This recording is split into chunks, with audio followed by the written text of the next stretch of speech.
Good morning, dear students. I hope you all are fine.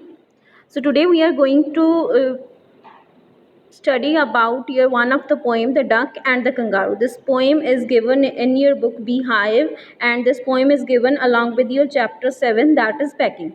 So the title of the poem is The Duck and Kangaroo, and this poem is written by Edward Lear.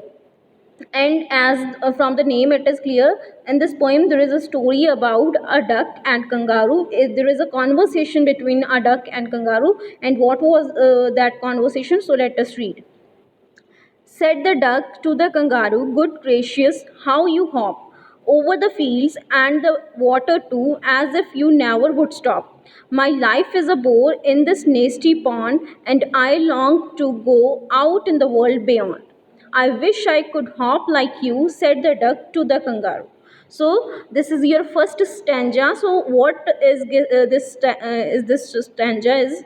So in this stanza, the duck is saying to kangaroo, Duck is saying to kangaroo that, "Good gracious, how you hop." Good gracious means to say, "Oh my God, that how you hop, how you keep on jumping always, and over the fields and water too. That you are jumping over the fields and on water also, as if you would never stop. You are jumping non-stoppingly, means unstoppably, and you're continuously jumping like this, you're hopping like this. My life is a bore in this nasty pond, and I long to go out in the world beyond." So now duck is saying that she is feeling that her life is totally boring. Nasty means to say very bad, unpleasant, or something that you don't like. So she doesn't like her own life. Why? Because she feels like her life is only limited to the pond. She is living in the pond, and there is no life beyond the pond. So she is thinking like this, that my life is very boring. As you can compare with us also nowadays. A few days back there was lockdown, and we all have to stay at home. So that was very boring for all of us, because we all want change, some change. So similarly duck was having this similar kind of situation, and she is feeling bored in the pond. "I wish I could hop like you," said the duck to the kangaroo. So she is saying that I just wish, this is why my one of the desire, that I should hope like you, I can hope like you. So she is saying this line again to the kangaroo. So moving to your second stanza. "Please give me a ride on your back," said the duck to the kangaroo.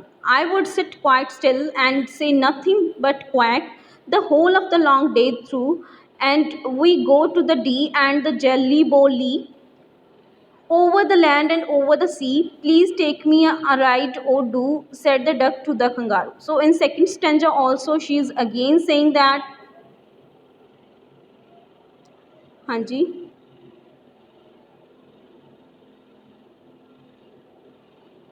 So yes, she is again saying that, "Please give me a ride on your back." She is saying to kangaroo that, "Give me a ride. I will sit on your back, and you will, you can say, roam here and there, and in this way you can give a ride to me.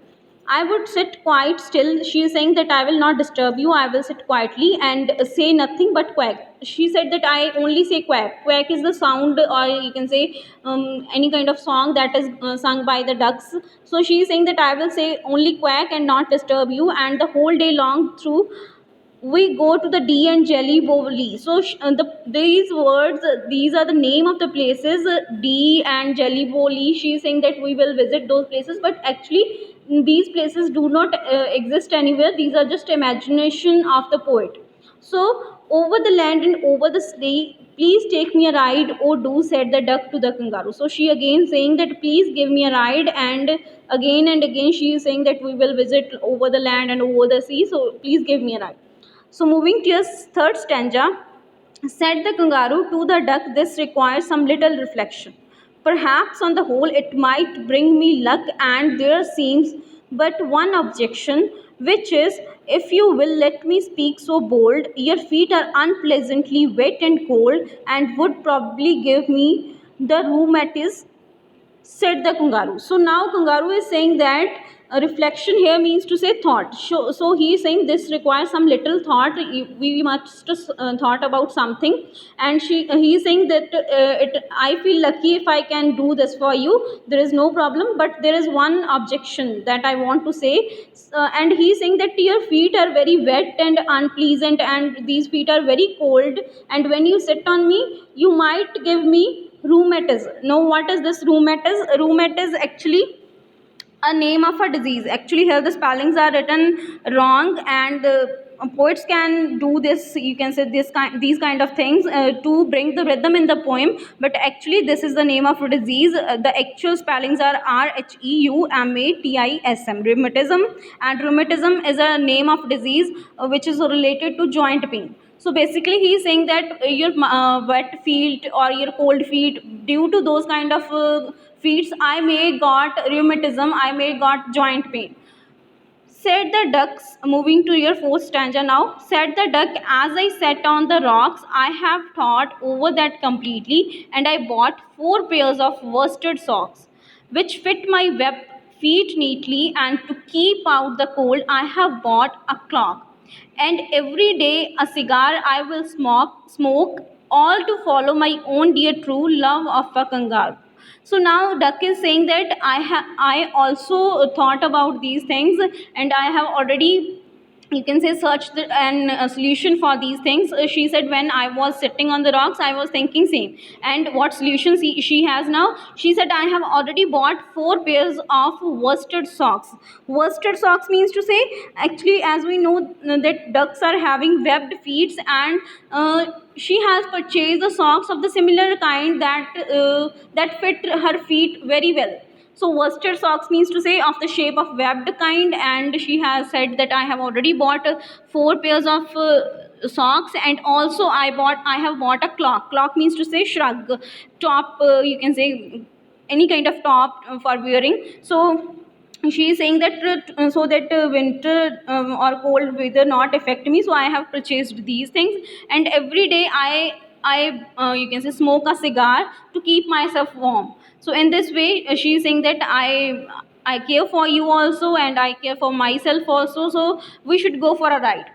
So now next stanza is that your last stanza. Said the kangaroo, I am ready, but to balance me well, dear duck, sit steadily, and quite at the end of my tail, so away they went with a hop and a bound, and they hopped the whole world 3 times round, and who so happy, oh who, as the duck and the kangaroo. So now again kangaroo in the fifth stanza, as you can see from the picture also. So kangaroo became ready for the ride, and he said to the duck that we will go all in the moonlight pale, means when there is a low or light moonlight, then we will go, and but to balance me well, dear duck, sit steadily. But he is instructing to the duck that if you want to sit properly, or if you want to balance properly, then sit steadily, don't move from my tail, and quite at the end of my tail, as you can see from the picture also, he is saying that sit at the end of my tail.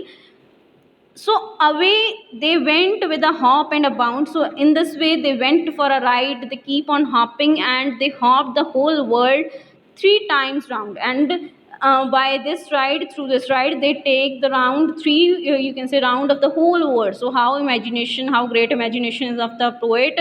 So in this way, and who so happy, oh who, as the duck and the kangaroo. So now they are both are very happy, that nobody can be happy like them, they are so much happy. So this is all about your poem, The Duck and the Kangaroo. I hope you have enjoyed the poem. This is a very light kind of poem, and you must search the rhyming scheme of the poem. Rhyming scheme means to say what kind of words are repeated at the end of the lines, and checking those words you have to check the rhyming scheme, whether it is A B, what is the rhyming scheme of this poem. So you may check that rhyming scheme of every stanza. It is different for every stanza, so you must check rhyming scheme for this poem for the different stanzas. So thanks for watching the video, and have a nice day.